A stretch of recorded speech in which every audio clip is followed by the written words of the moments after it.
What is going on, Star Wars fans? My name is John Solo, and welcome to Secrets of Cinema. Today I'm going to be sharing with you guys a list of behind-the-scenes facts about the brand new Star Wars film, Rogue One. Before getting started, I do want to say that as of me filming this, it is Thursday, December 15th, and I have not seen the movie yet, as it hasn't been released. However, I am going to be seeing it tonight and uploading a review of it on Friday, so if you're interested, feel free to check it out. Alright, let's get started. One of the working titles for Rogue One was Red Cup. According to one of the scriptwriters, another title that was considered was Dark Times. This is the first installment of the Star Wars anthology series. This is the 11th live-action Star Wars movie so far when you include the holiday special and 2 Ewok TV movies. Rogue One is the third Star Wars movie to receive a PG-13 rating. The other two are Revenge of the Sith and the holiday special.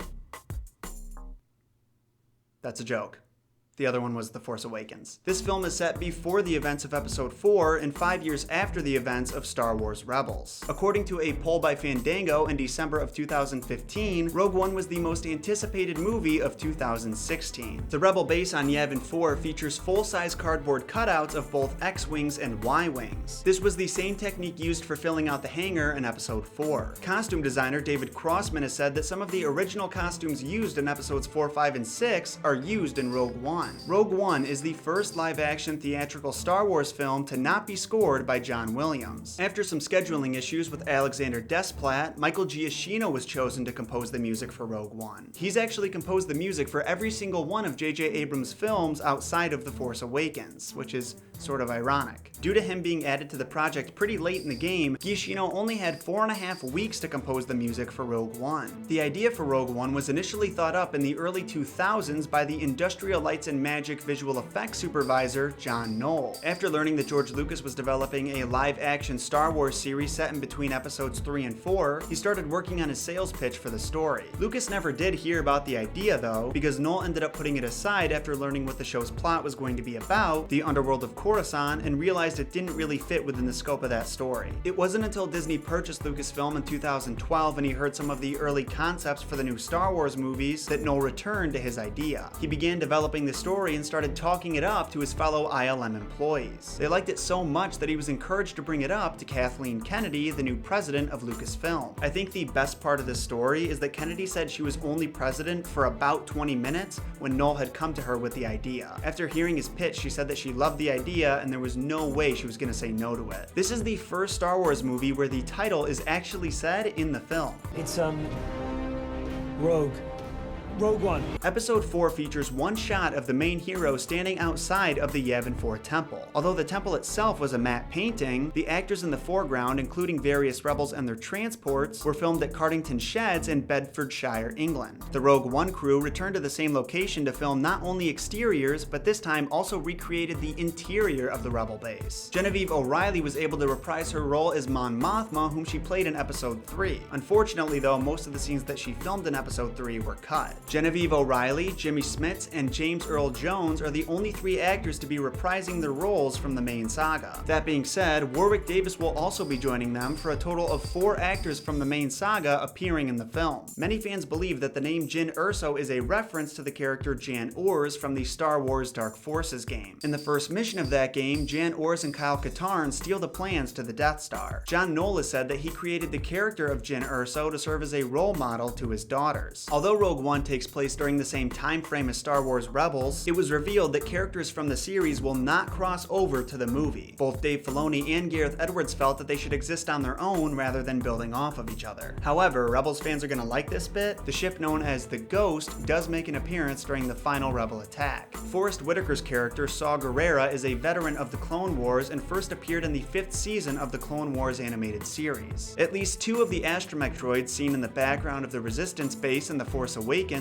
can be seen rolling around the Rebel base on Yavin 4 in Rogue One. The droids' names are R4-M9 and R5-X3. This is the first Star Wars film to not feature Obi-Wan in any form. Gareth Edwards has stated that the style of Rogue One is similar to that of a traditional war film. The writing team decided to create a film that felt real, as if it was taking place in a real location and one that was set within the gray areas of Star Wars, as opposed to the clear morality of the original Star Wars trilogy. This is the first Star Wars movie to not feature feature an opening crawl. Kennedy explained this decision by saying that because the idea for this movie was born out of an opening crawl, including a crawl in this film made it feel like they were creating an idea for another film, and that's not how they wanted the process to work. The director Gareth Edwards has given 3 different meanings to the title of Rogue One. It's a military call sign, like Red Squadron. This movie is the Rogue One of the Star Wars franchise, as it's the first movie to not be a part of the main saga, and it's also a description of Jyn Erso's personality. After the title Rogue One was announced, Paramount Pictures actually threatened Lucasfilm with a lawsuit if they didn't change the name. This is because Paramount was releasing Mission Impossible Rogue Nation in July of 2015. They actually claimed that any promotion for Rogue One would create confusion in the public mind, as the two films have sort of similar names. Luckily, Disney and Lucasfilm were able to reach an agreement with Paramount Pictures, where in exchange for being allowed to keep the title, they would accept an embargo on any promotion for Rogue One until after mid-2015. I'm pretty sure that Lucasfilm just did that to shut Paramount up, because at that point, The Force Awakens had not been released yet, and all of their marketing effort was going towards The Force Awakens. So really, it was just kind of a big waste of time for everybody. This is the 3rd Star Wars film to be shot digitally, and the first one since Revenge of the Sith came out in 2003. In the first 24 hours, Rogue One had the 2nd highest amount of pre-sale tickets sold ever. The only movie ahead of it is The Force Awakens. The look of the film was inspired by the works of artist Frederick Remington, as well as footage of real-life wars. As of right now, we know that at least 2 members of the cast underwent special training for their roles: Felicity Jones in a style of martial arts, and Diego Luna in military training. To add to the feeling of authenticity during the battle scenes, members of the British Armed Forces were hired as extras. To discourage any would-be thieves, the movie was shipped to theaters with the title The Alamo. I always love hearing the fake names that movies are given to keep them secret. They're always so random and interesting, and it's kind of fun to try and figure out how they're actually connected to the film. Before it was confirmed that Diego Luna's character's name was Cassian Andor, some called him Biggs Darklighter due to the uncanny resemblance between the two characters. Personally, I gotta say that I would have had no problem with Biggs making an appearance. I really feel like they should make a Red Squadron movie about like Biggs, Porkins, Wedge Antilles, etc. I think that'd be amazing. Felicity Jones has received praise online for her excellent trigger discipline. According to Star Wars Insider, Jones is a huge Star Wars fan and dropped everything in order to join the film's cast. Despite rumors saying otherwise, the reshoots that took place for Rogue One were always a part of the schedule and were not meant to make the movie more kid-friendly. For those of you even more interested in learning about the backstory of Rogue One's plot, a prequel novel titled Catalyst was released on November 16th, 2016. It explores exactly how Galen Erso found himself working for the Empire. I would highly recommend it. I just finished it yesterday. Highly recommend it. If while watching the movie you find yourself wondering where exactly all the Bothans are, many Bothans died to bring us this information. remember that this is not the Death Star that the Bothans stole the plans to.